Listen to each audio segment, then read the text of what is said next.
Kata ulama, orang yang meninggal dunia itu Bu, yang ditungguin cuma 3. Pertama yang ditungguin adalah kapan datangnya hari kiamat. Itu yang ditungguin sama yang udah meninggal dunia. Kalau orang yang meninggal dunia orang soleh, ahli ibadah, sekalipun wafatnya udah puluhan tahun, ratusan tahun, tapi ketika dia di dalam kubur rasanya kayak cepet banget, gak terasa. Kenapa? Karena Allah berikan hadiah kuburnya menjadi taman-taman surga. Kita berharap kita bisa model kayak begitu. Tapi sebaliknya, kalau orang yang meninggal adalah orang yang suka zalim, sama Allah nggak pernah dekat, sama manusia senangnya bikin permusuhan, maka sehari aja dia masuk dalam kubur itu rasanya seperti udah puluhan tahun, udah bisa sampai ribuan tahun rasanya.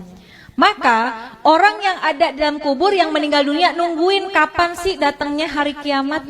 Orang baik pengen buru-buru cepat supaya bisa segera masuk dan menikmati keindahan surganya Allah Subhanahu wa ta'ala. Orang-orang sebaliknya, orang-orang yang jahat, yang zalim pengen buru-buru juga datang hari kiamat. Dia pikir kelar siksaan kubur udah selesai. Padahal masih banyak siksaan yang lebih besar, yaitu ketika datangnya hari kiamat. Maka pertama orang yang meninggal nungguin kapan datangnya hari kiamat. Yang kedua, orang yang sudah meninggal kata ulama yang ditungguin kiriman doa dari yang masih hidup. Makanya kalau peringatan haul kayak gini Bu, yang paling girang adalah orang yang dihaulin. Itu dalam kitab Ruh digambarkan, orang yang dikirimin hadiah, ya, Fatihah aja, bahkan sekedar doa dari orang yang masih hidup kepada orang yang sudah meninggal dunia, di dalam kubur hatinya girang luar biasa, bahagia luar biasa, sampai penghuni kubur samping-sampingnya pada ngeliatin Bu.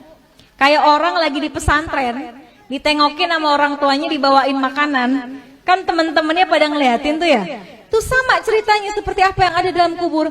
Kalau orang tua kita dikirimin Fatihah, dikirimin doa sama anaknya, maka girang banget hati orang tua kita. Tuh penghuni kubur lainnya pada ngintip, kalau bahasa kita dikirimin apaan sih gitu ya. Maka mereka sangat menunggu kiriman doa daripada keluarganya yang masih hidup di dunia. Bahkan diceritain Bu, kalau yang ngirimin anaknya, keturunannya itu malaikat akan membawa doanya menggunakan nampan yang terbuat dari emas. Punya nggak nampan dari emas?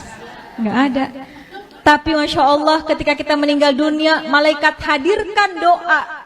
Bisa jadi doa itu berupa ampunan, bisa jadi doa itu adalah rahmat yang dikirimkan oleh anak kita yang masih hidup di dunia. Maka yang ditunggu-tunggu itu doa. Makanya Bu, kenapa kita penting banget punya anak yang ngerti agama, supaya ketika kita meninggal dunia, Fatihah nggak lepas dari lisannya. Yasin yang dibaca dikirimkan pahalanya buat kita. Kalau anak Bu ke orang tua, kalau kata guru saya, anak ke orang tua sekalipun gak dia niatin khusus buat orang tua saya, sekalipun gak disebut, pahalanya terus dialirkan oleh Allah kepada orang tua kita yang sudah meninggal dunia. Apalagi kalau diniatkan secara khusus. Besok nih bentar lagi mau kurban ya Bu, kita boleh sedekah, pahalanya buat orang tua kita, tapi nama kurbannya adalah kita. Kita kirimin deh, kita berkurban, pahalanya kita niatkan buat orang tua itu tuh hadiah yang paling baik, yang paling bagus, yang ditunggu-tunggu sama orang tua kita yang sudah meninggal dunia. Yang ketiga, apa yang ditungguin sama orang yang meninggal dunia? Kiriman laporan dari malaikat.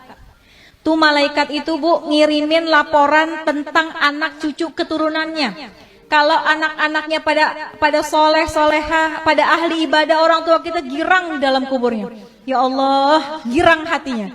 Tapi kalau yang disampaikan oleh malaikat, anak-anaknya pada berantem, anak-anaknya ninggalin sholat, anak-anaknya pada nggak akur satu sama lain, itu juga berita itu akan sampai kepada orang tua kita.